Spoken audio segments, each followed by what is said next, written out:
Molécules diatomiques, interaction entre atomes, utilisation de l'approximation harmonique pour décrire les vibrations de cette molécule, notamment dans son interaction avec la lumière ou induite par les vibrations thermiques. On représente donc communément une molécule A et B, faite de deux atomes A et d'un atome B. Le petit bâton au milieu en violet symbolise par exemple une liaison covalente ou une liaison iono-covalente.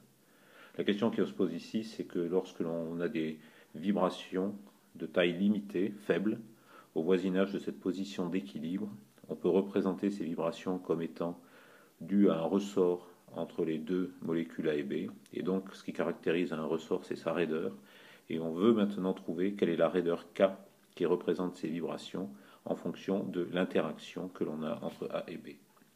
C'est le problème donc, auquel on va s'attacher.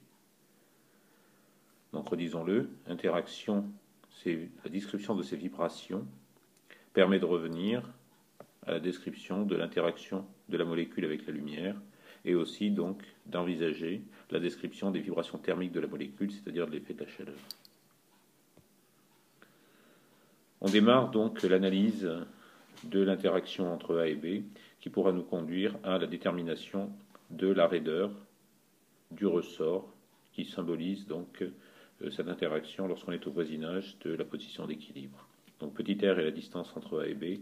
Par commodité, bien que ce ne soit pas nécessaire, on suppose que la position de A est fixe dans l'espace, on y reviendra. L'énergie potentielle, la courbe d'énergie potentielle d'interaction entre A et B se représente de la manière suivante. À grande distance, une énergie potentielle nulle.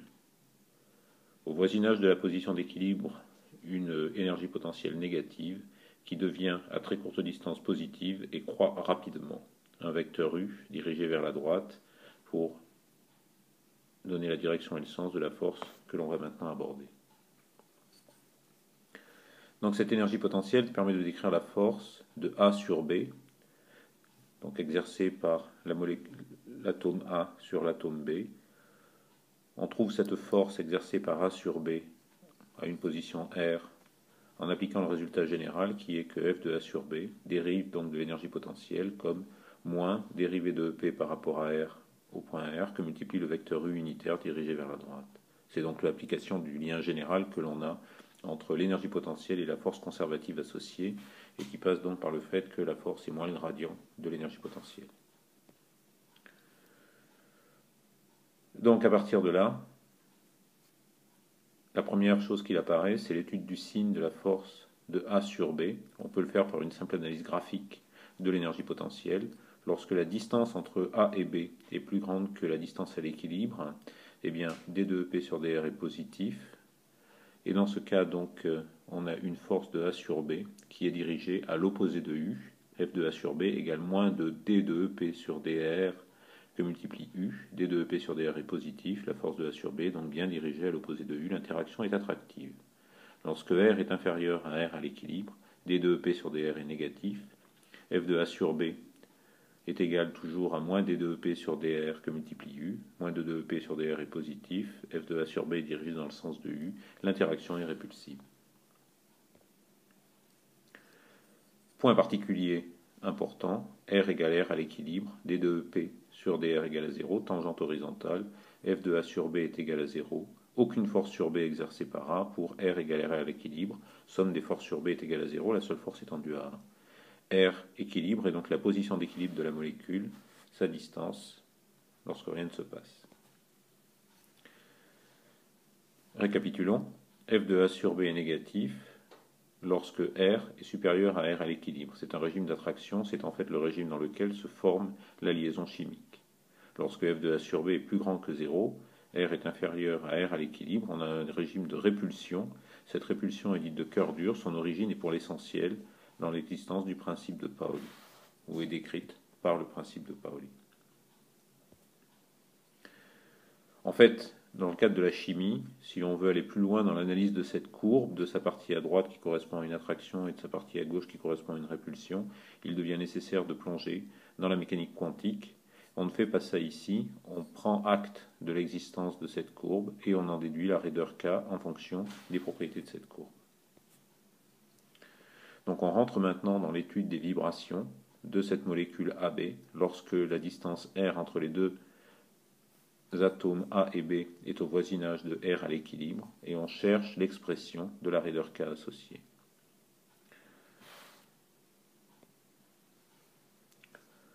En fait, au voisinage de la situation d'équilibre, on va voir qu'on peut décrire la courbe d'énergie potentielle comme étant une parabole. On introduit une parabole ici, suivant l'équation EK égale 1 demi de K, K est ce que l'on cherche, R moins R à l'équilibre, le tout au carré, plus une constante qui est le fond du puits de l'énergie potentielle pour R égale R à l'équilibre, qui est donc EP de R équilibre. La question maintenant se pose de savoir donc quelle est la raideur K. La première chose que l'on voit, c'est que effectivement, lorsque l'on est au voisinage de R à l'équilibre, eh bien les deux courbes EP de R et EP de K sont extrêmement proches l'une de l'autre, et on peut faire l'approximation que EP de R est égal à EK de R. C'est une façon de voir les choses, et donc ce qui permet de voir que effectivement, on va pouvoir extraire la valeur de K de cette proximité de K et de EP lorsque R est au voisinage de R à l'équilibre. C'était juste une introduction et une illustration, puisque maintenant on peut aborder le problème mathématiquement.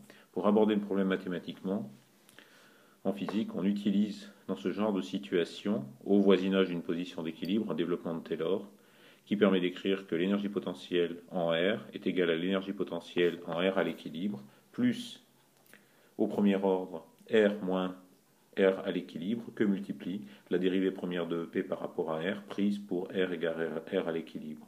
Ça, c'était le terme au premier ordre. Si on veut pousser au deuxième ordre, eh bien, on écrit que c'est maintenant 1 demi de la dérivée seconde de P par rapport à R, que multiplie R moins R à l'équilibre au carré. Et de la même manière, en utilisant les dérivées d'ordre successifs, on peut aller au troisième, au quatrième, au cinquième et jusqu'à l'infini ainsi. On a donc maintenant la forme de l'énergie potentielle au voisinage de R à l'équilibre, qui nous permet d'aller vers la raideur du ressort associé. On constate que d de EP sur dr, lorsque R est égal à l'équilibre, est égal à 0, puisque c'est l'endroit où f de A sur B est égal à 0, et donc on est réduit au fait que on a l'énergie potentielle en position R, qui est égale à l'énergie potentielle en R à l'équilibre, plus 1 demi de la dérivée seconde de EP par rapport à R prise à l'équilibre, R moins R à l'équilibre. On remet ici en petit caractère l'expression de K, telle qu'on l'avait introduite pour donner la parabole qui vient au voisinage de R à l'équilibre, être très proche, bien approximé EP de R, et par identification, on constate que la raideur K du ressort, qui décrit maintenant les vibrations de la molécule AB au voisinage de la position d'équilibre, est très simplement la dérivée seconde de l'énergie potentielle par rapport à R, prise cette dérivée seconde par rapport à R pour R égale R à l'équilibre. En termes de dimension, on a bien ici des joules par mètre carré. Des joules par mètre carré, c'est aussi des newtons par mètre, et donc on a bien, comme on peut s'y attendre, une raideur K en newtons par mètre. Le fait d'avoir une raideur maintenant et des masses associées aux atomes A et B introduit une fréquence de résonance de la molécule.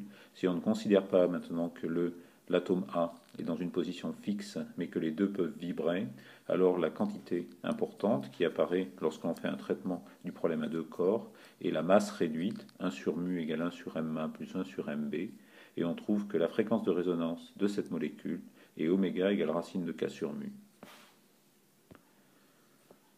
Avoir trouvé cette fréquence de résonance pour des vibrations au voisinage de la position d'équilibre permet donc d'aborder ensuite les situations dans lesquelles ces vibrations sont importantes, notamment si on a affaire à une molécule polaire qui va se coupler au champ électromagnétique, à la lumière donc, ou bien dans l'effet de la température, là, qu'elle soit polaire ou pas.